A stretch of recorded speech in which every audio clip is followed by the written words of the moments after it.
Charles Browne, Professor of Applied Linguistics and expert in the field of English education in Asia, having worked with the Japanese Ministry of Education and is goFLUENT's own senior academic advisor. In today's webinar, he will share with us some of his fascinating research on the importance of high-frequency vocabulary. Thank you, Charles, for all the time and effort in putting this webinar together. And without further ado, the floor is yours. Thank you very much, Vera, for that very kind introduction. It's a real delight to be here today. I'm talking to you from Tokyo, Japan, where it's about 6 p.m. I don't know what time of day it is there, but I hope you are all awake and ready for a nice lecture about vocabulary. Vocabulary is an area that's been very important to me and very dear to my heart for many, many years. I've worked here in Asia, mostly in Japan, for about 25 or 26 years, studying many of the different problems that English language learners face, especially here in Asia, but all over the world.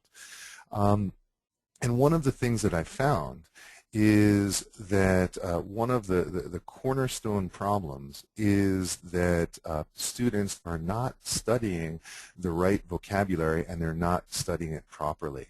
I've spent many years not only studying about vocabulary acquisition, but also about how to use technology to assist the learning of vocabulary and other important parts of the English language.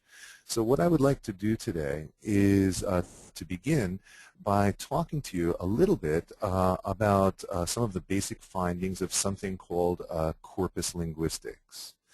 And corpus linguistics, as you can see on this second slide, is basically the study of actual usage of language. What a corpus is basically a very, very large collection of English language words and phrases.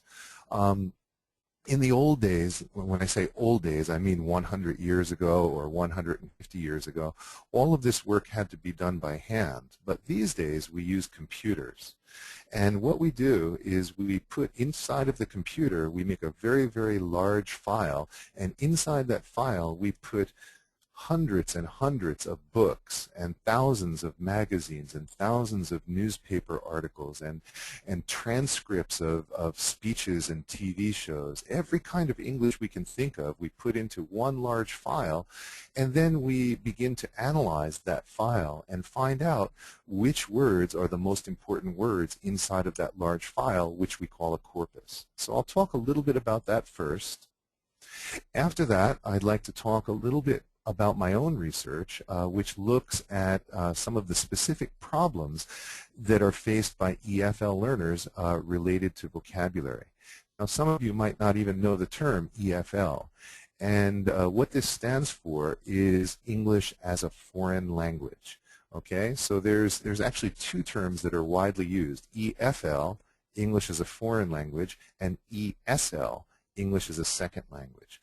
The difference is, in EFL, well, let me give you an example. Maybe that's the best way to explain. Imagine you are studying English, but you are living in France, and you are going to an English school in Paris. Now, when you are in the classroom, maybe your teacher is using English, but because you live in France, outside of the classroom, when you finish the class, everybody is speaking French again. That's EFL. The language outside the classroom is different than English. Now, ESL is when, for example, someone from France goes to an English-speaking country, for example, the United States. And that means when they study English in the classroom, they use English, but when they go out of the classroom, they are speaking English also. So, in a sense, ESL, it's much easier to become a good language speaker in an ESL environment. But millions and millions of people around the world who are studying English as a second language are EFL learners. That means that they are learning English. They are learning English in a very difficult situation where their exposure is very, very small to English. And I'll talk a little bit about some of those problems and some of the solutions for them. Finally, with the last few slides, I would like to talk about some online tools which can help to analyze and teach the important vocabulary words that second language learners need. And also, very closely connected with vocabulary learning is the idea of reading, because vocabulary needs to be learned in context. Learning flashcards is very important and useful, but also we need to learn vocabulary inside of texts, such as reading texts or even listening texts. We need the context. It's very important. Okay, so why focus on vocabulary? This is a very good question, because until just 15 or 20 years ago, there really wasn't a very strong focus on vocabulary.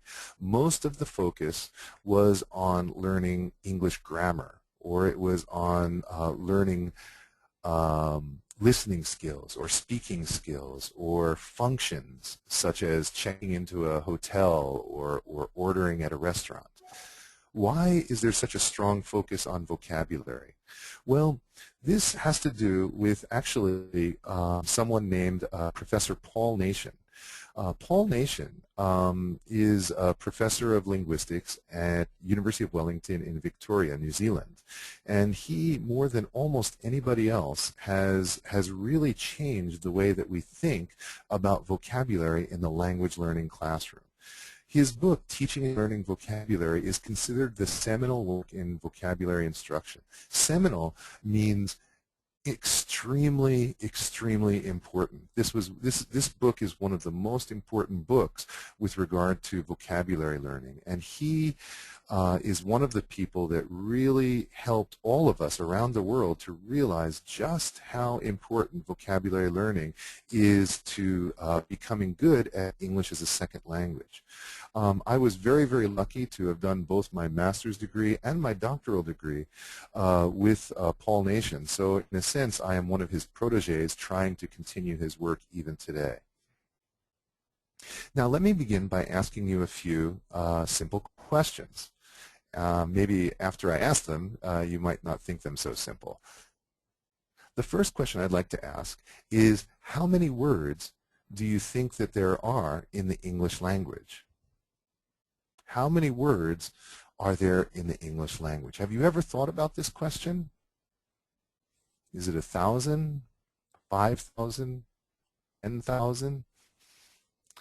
Think about the dictionaries that you use. Probably you have English dictionaries with you if you are studying English. Well, a medium-sized dictionary of English will have about 30 or 40,000 words in it. But to get the exact number, a Stanford research group in 2008 said that as of the summer of 2008, the English language surpassed 1 million words. 1 million, that's a lot of words. And they said that it surpassed this number in 2008 because if you can imagine, English is always growing. There are more words being added to English every year, and as of 2008, they said there is more than 1 million words. But if we were to look at the largest dictionary of English, which is called the Oxford English Dictionary, we find that there is only, in that dictionary, 350,000 words. Okay? Now, the OED, the Oxford English Dictionary, has more than 20 volumes. It takes a whole bookshelf to carry all of those words. But how can the OED have only 350,000 but Stanford say more than 1 million? That's a huge difference between 1 million and 350,000. Both are very, very famous. Stanford, Oxford. Are both of them right? Or is one right and the other wrong? Well, actually, the answer is that both of them are correct. This depends, whether it's 1 million words or whether it's 350,000 words, depends very much on what do you mean by a word. How do you define the term word? Okay? Let me give you an example. Think of the word accept. Okay? Now I'm going to say a few words now. How many words am I saying? accept, accepts, accepting, acceptable, unacceptable. Now, if you believe that I said 5 words, then Stanford is correct, because the Stanford group was counting what is called running words. Each word is counted separately: accept, accepts, accepting, acceptable, unacceptable. But if you look in the dictionary, if you look in the Oxford Dictionary, there is only one word, accept, and inside of that, when you look at the definition, all of the other ones are there: accepts, acceptable, unacceptable, and so on. Oxford and other dictionaries count what is called word families, And for the purpose of this presentation, let's just say that we are talking about word families. Let's use the smaller number, 350,000. So how many words are there in English? There are 350,000 words in English.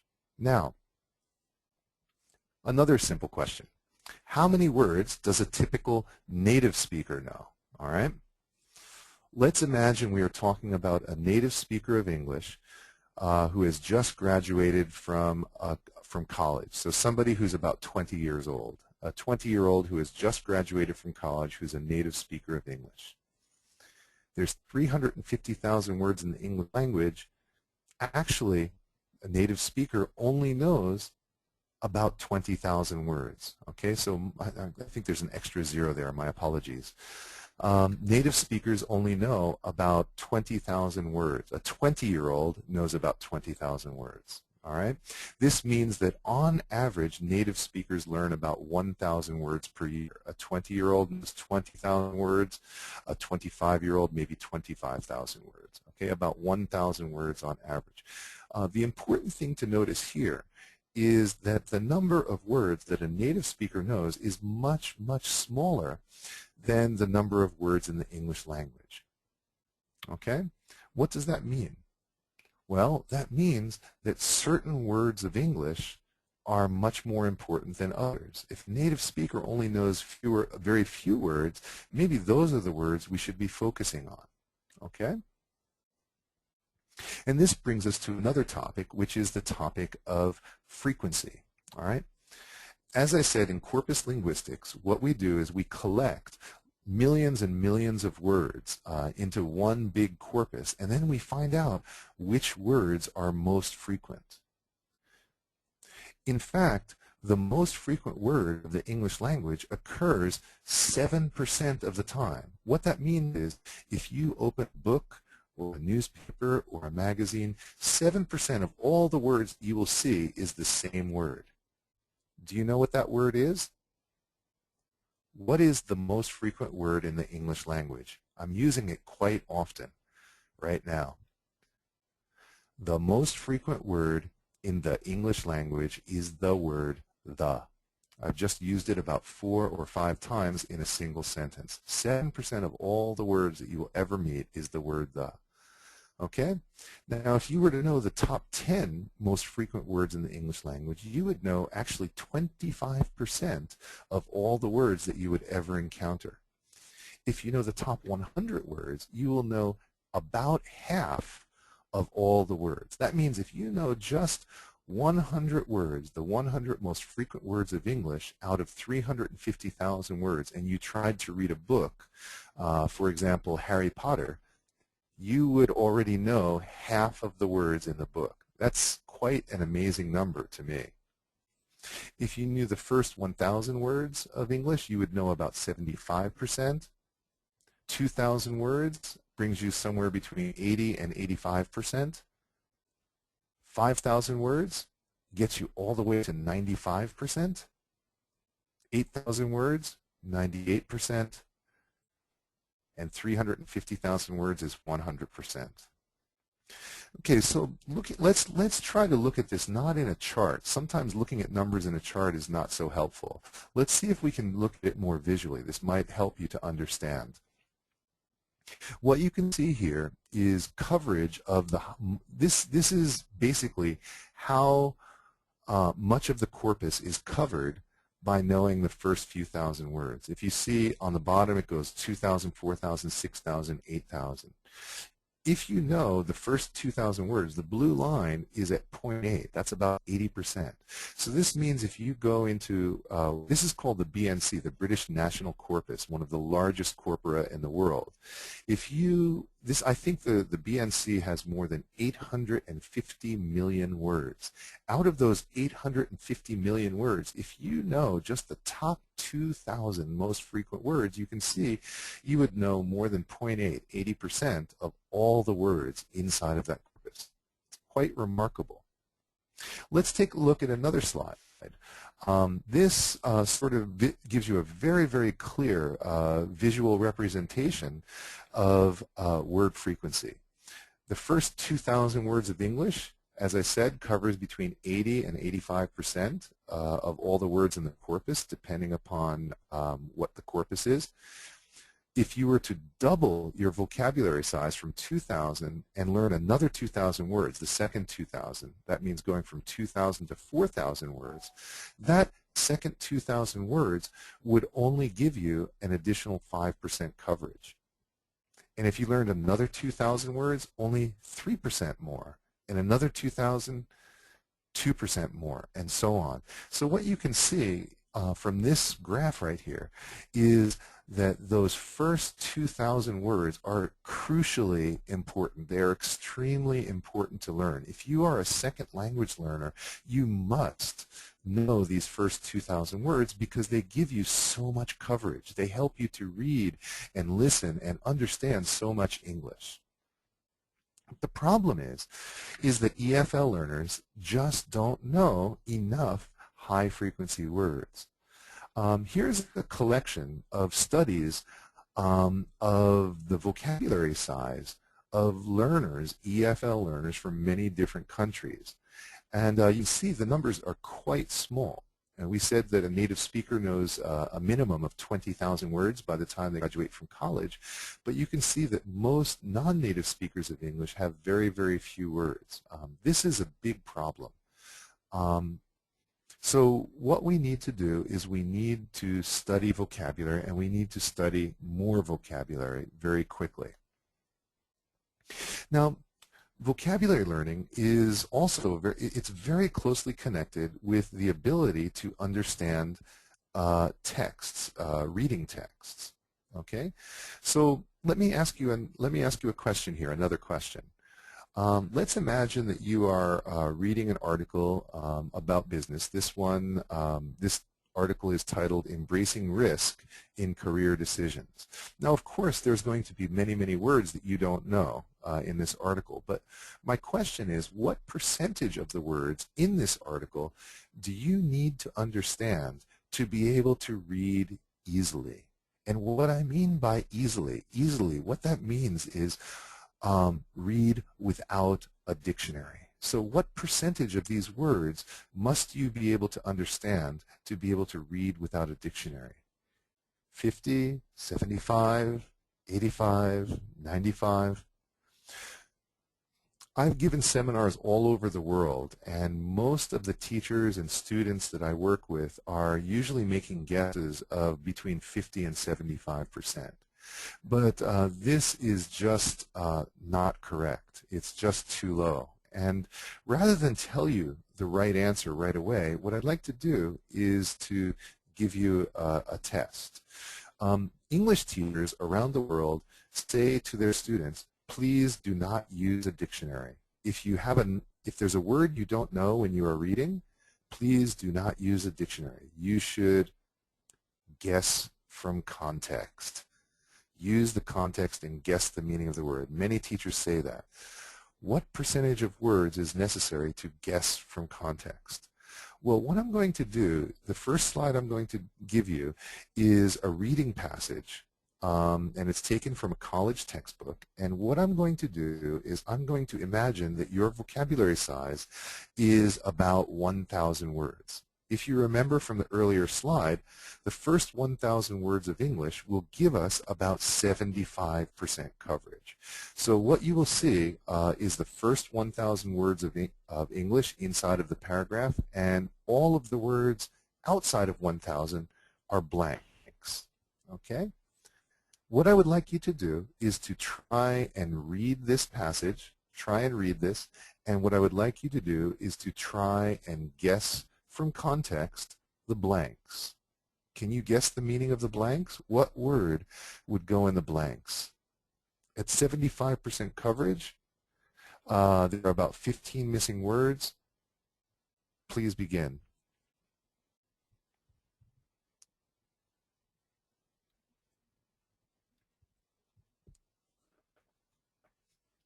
Is it easy? Let me read the first sentence out loud.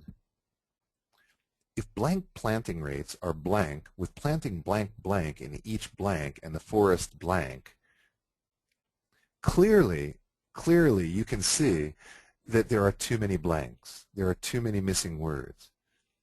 Would you agree with me that 75% is not enough? It's a very high number, 75%, but for language learning, 75% is not even close. Now let's imagine that you know 2,000 words, okay? 1,000 words, if you can see, if you look on the top of the slide, the top of the screen, it says 1,000 high-frequency words gives 75% coverage. Let's imagine you have 2,000 words. If you remember, 2,000 gives you between 80 and 85% coverage. So right now you can see on the right-hand side, with 75% coverage, we have 15 missing words. It says in orange. Let's go to 2,000, and the number of missing words should go down, and maybe you will be able to guess the missing words. Okay? So let's begin. All right, now you can see at 2,000 words, there are only, if you know 2,000 high-frequency words, there are only 9 missing words. Okay, 6 less than the previous slide. So if blank planting rates are maintained, with planting targets satisfied in each blank and the forest milled at the earliest opportunity, you can see there are many fewer blanks. Is it easy to guess the missing word? Can you guess any of them? Probably you can't, because 85% is not enough context to be able to guess. But what happens when we go to 95%? 95%, if you remember, is reached when you know 5,000 high-frequency words. So let's take a look at the same paragraph when we go to 95% and 5,000 high-frequency words. Amazingly different, isn't it? There's only one missing word. If you knew every word in the paragraph except for one, probably you could guess that word. But more importantly, if at the 95% level there's only one missing word, actually you can skip that word. Very often as a native speaker, when I'm reading, if I come across a word I don't know, I don't look at a dictionary. I just want to keep reading. So if there's only one word every once in a while, then you can actually skip that word and you can still understand. So the 95% level is a very important level. So what we have are 3 very important vocabulary thresholds. If you know less than 80% of the words on the page, reading comprehension is almost impossible. Would you agree? Do you remember the 75% slide? It was almost impossible. But at 95%, that's the point where you can begin to guess from context and where you can read without the help of dictionaries. And actually, 98% is also a very important threshold, because at 98%, that is the point where learners can actually read very quickly and they can read for pleasure. So what does this mean? This means that vocabulary learning of high-frequency words is very, very important. But the problem is that in EFL learning, most students don't study these first 5,000 high-frequency words. And so what I'd like to do is show you just a summary slide of some of my research in Japan. And what we find in Japan is that Japanese students are tested on English as they go to universities. It's part of the university entrance exam. So what happens is the students, because of the effect of test English, they are not studying these first 5,000 words. These are HFW, means high frequency words. These are the words they should be studying because these 5,000 words give them 95% coverage, which helps them to be able to read easily. But they don't study those 5,000 words because the words that are on the test to the entrance exam are actually much, much more low-frequency words. So, for example, torment is the 14,000 word level, abstain 25,000 word level, exasperate 84,000 word level. All of these words are words that high school students in Japan must study for the entrance exam. So they are studying very, very low-frequency words instead of the very high frequency words that they should be studying. So many Japanese students, they know the word exasperate, but they don't know simple words like ace or bid or sum. And what we found as we've done research around the world is that the same is true not only for Japan, but it's same in many, many different countries because many different other countries have similar kinds of pressures. And this has a very clear effect on learning of business English as well, because with gaps, when you have those pink gaps in your knowledge of the first 5,000 words, you cannot read business texts easily. So this is a big problem. So what is the solution? Well, one of the most important things, one of the most important solutions is to give learners lots and lots of what's called comprehensible input. Comprehensible means understandable input. It means input at the 95% level. Input where students can guess from context, okay? And the trick is to try and find authentic and motivating listening and reading materials that students can understand even with a smaller vocabulary size. And if a low-level learner tries to read the New York Times, for example, they can't. It's not comprehensible, and it's very demotivating because it's too difficult for them. So what can we do? Well, there's something called graded materials, graded reading materials.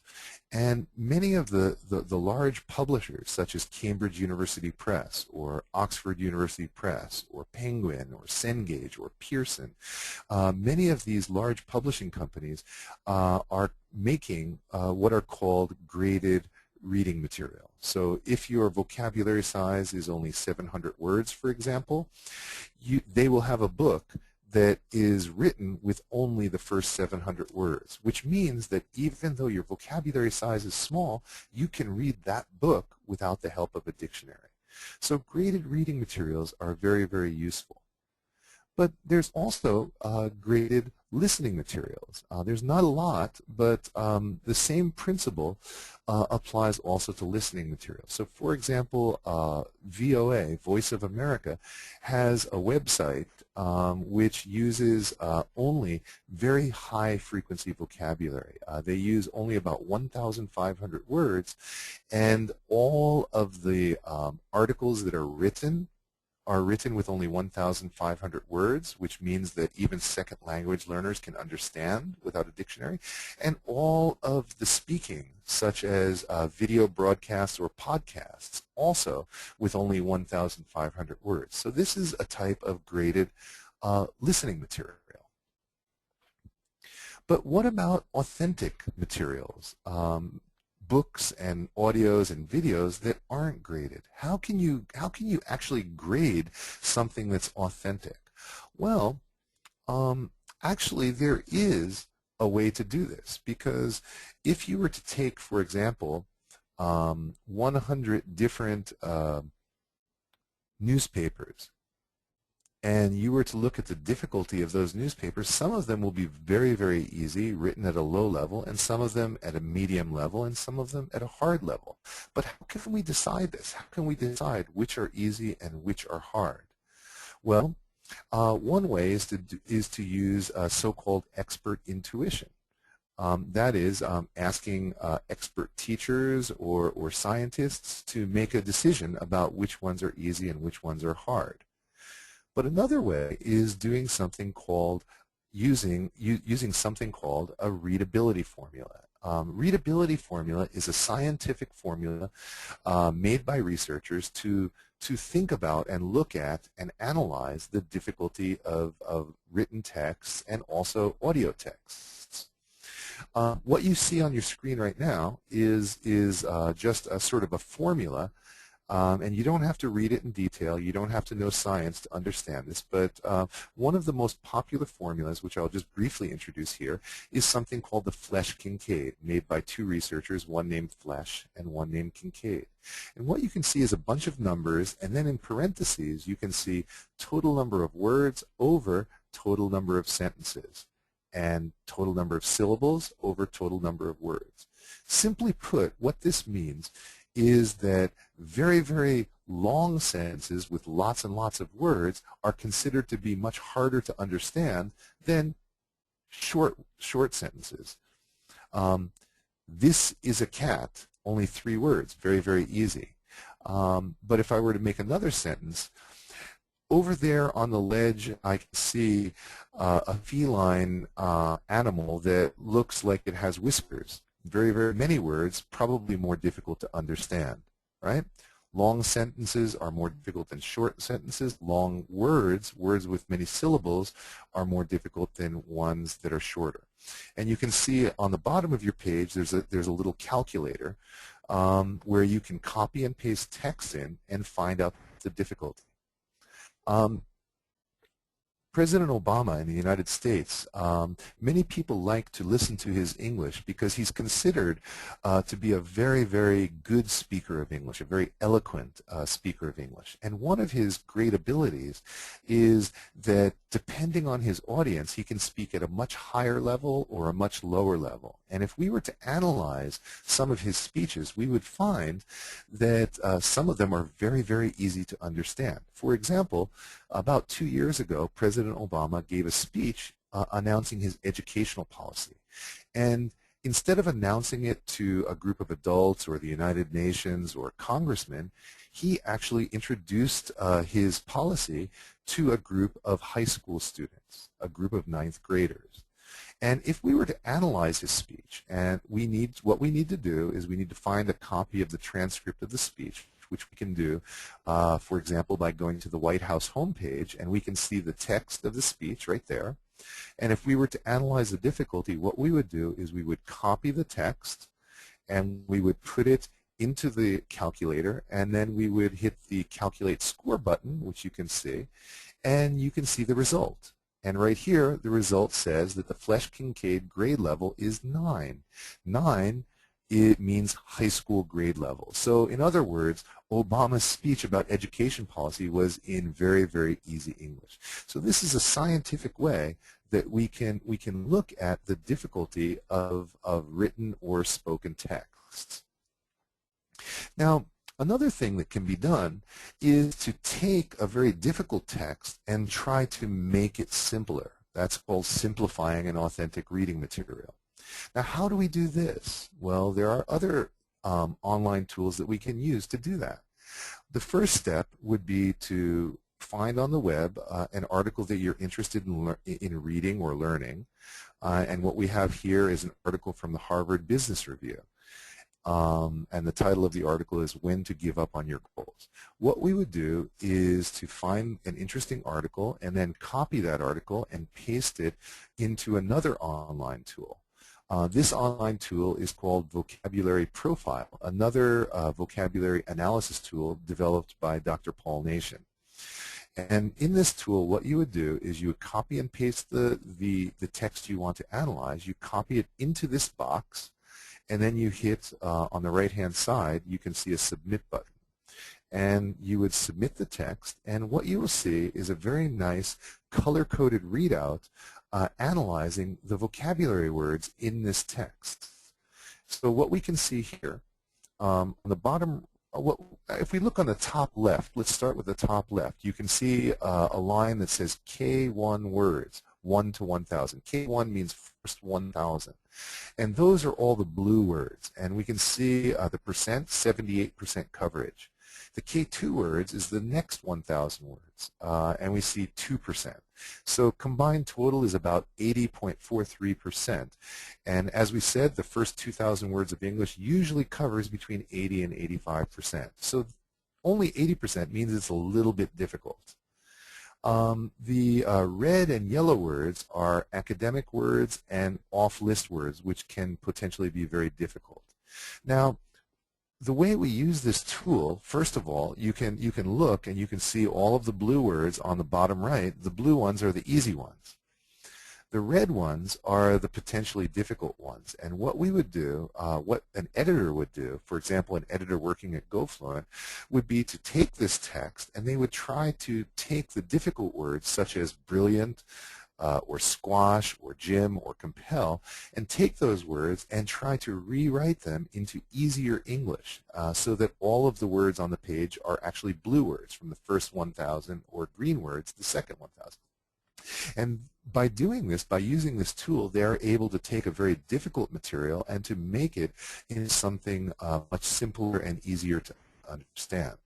So, for example, here what you can see is after they've gone through this tool called vocab profile, the difficulty of the article gets a rating, and you can see on the upper part of the article in green it says level 3 to level 4. So they've used the calculator to gauge the difficulty of the article, and if you are at that level, you will be able to read it without the help of a dictionary. So this is one way that we can simplify and make available to learners authentic reading materials. Now, what else can you do? Another very important thing is the use of what's called scaffolding tools. You can see in the screenshot there that there's a lot of scaffolding. Scaffolding is what's put around the building while they build it. And scaffolding helps you to climb up. And in language learning, scaffolding tools are tools that help learners to climb up. So if the level of the difficulty of the video is very high and the learner level is very low, scaffolding tools help the learner to climb up to be closer to the level of the video. Okay? So for example, what you will see when you watch a video at goFLUENT are some very nice scaffolding tools. For example, you have the use of English captions. English captions are very, very useful to help you to be able to understand a difficult video. So if you listen with the captions off, maybe you don't understand, but turn on the caption and suddenly you can understand a little bit better. So the videos are rated for difficulty, and there is a captioning tool called English captioning. Also, you will see that for every video, you will see that many of the key vocabulary words and phrases from the video are available for you to study, and this is another kind of scaffolding. So by getting the key words from the videos and studying them, especially if you can study them in context and study them from other examples used in different situations, this is going to help you to be able to understand that video better. And this is very important to look at the video many different times. So some of the other kind of scaffolding tools that are available would be the ability to click on a difficult word and to suddenly get the definition. So for example, sometimes if you don't know that word and you clicked on it, suddenly the screen fills up and you can see the word sometimes. This is another very, very useful kind of scaffolding tool. And in this case, you can see the definition, the part of speech, pronunciation files, and sample sentences, and so on. Another very interesting tool that I've done some work on over the past 2 or 3 years is a tool that helps you to slow down the speed of a video. And if you slow down the speed of speech just by 10 or 20%, very often something that was not understandable the first time you heard it becomes much, much more understandable after hearing it again. And as you can see on the bottom, use of scaffolding tools encourages learners to listen multiple times until they can catch the meaning. And I think this is a very, very important point, that even if you can't understand the video the first time that you watch it, you shouldn't give up. You should watch it again and again and again using different scaffolding tools. So studying the key words and then watching again. Using the caption, watching again. You know, if there's a slow down button available, use the slow down button. But watching the same video 4 or 5 or 6 times, and this is very, very helpful. It's the same for books. Reading the same book many times is very helpful for language learning. If any of you have children, probably when they were growing up, you read them books. And I have 3 children, and my children love to have the same book read to them over and over and over again, day after day after day. And one of the reasons children love to hear the same story again and again is because human beings are designed that way. We are designed to learn through repetition. Our brain is wired for repetition. And so watching the same video again and again and again is almost doing the same thing, replicating what we do as children learning our first language. So this is a very, very useful tool. Well, this is just about, we're just about out of time for the lecture part, and what I would like to do now is to stop for a few minutes and give you time to ask me questions. And what I'll do is, I think I have a little text box where I can see the questions you've given to me, and I'll be able to answer those questions for all of you. So please, if you have any questions about any part of my presentation, please type them in now. Thank you very much.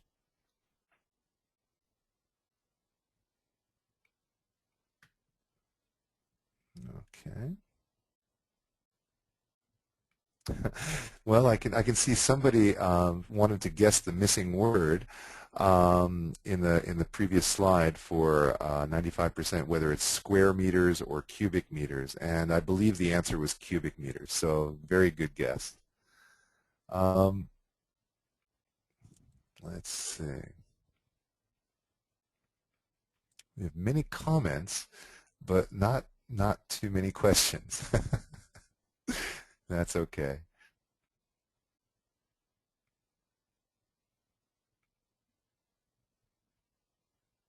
Let's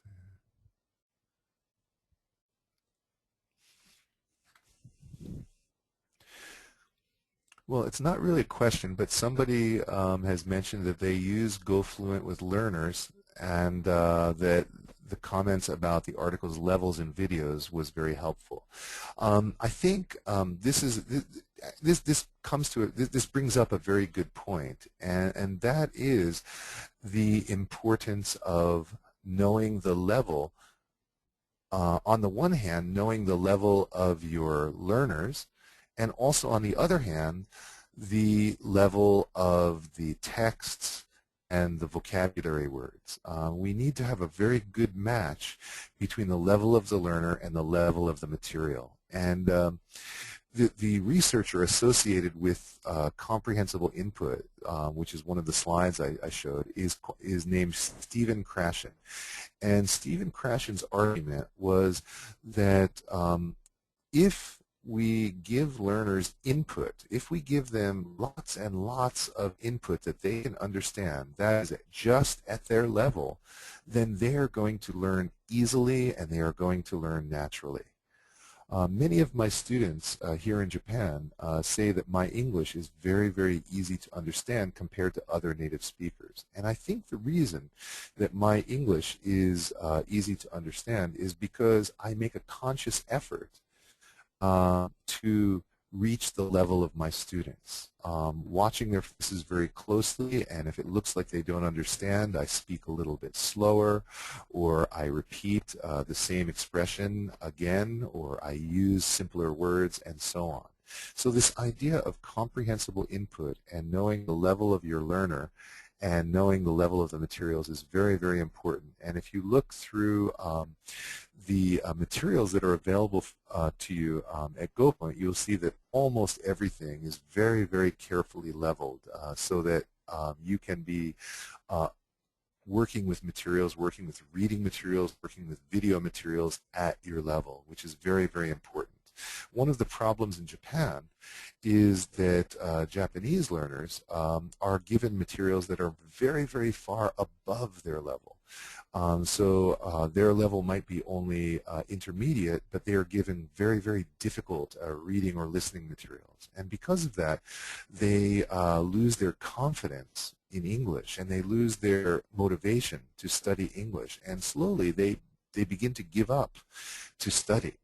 Now, on the other hand, in many other countries, learners are given materials just at their level. So if you get materials just at your level, then your confidence goes up because you can understand. And because you can understand, your motivation goes up. And instead of giving up on English, you end up reading more and listening more and learning naturally. So getting material at your level, especially in terms of vocabulary, is very, very important. Let's see. We have, okay. Now there's a question, what do you do if the learners need to learn very specific vocabulary, such as automotive vocabulary for their job, but they have a low level of high-frequency words? That's a very good question. Okay? So what do you do if the learners need very specific words, for example, automotive vocabulary, but they still don't have a lot of high-frequency words? Well, this is why we need to have a very careful analysis of vocabulary. And I think in such a case, and there are many, many learners in this kind of a situation, what should happen is that learners should be learning both side by side.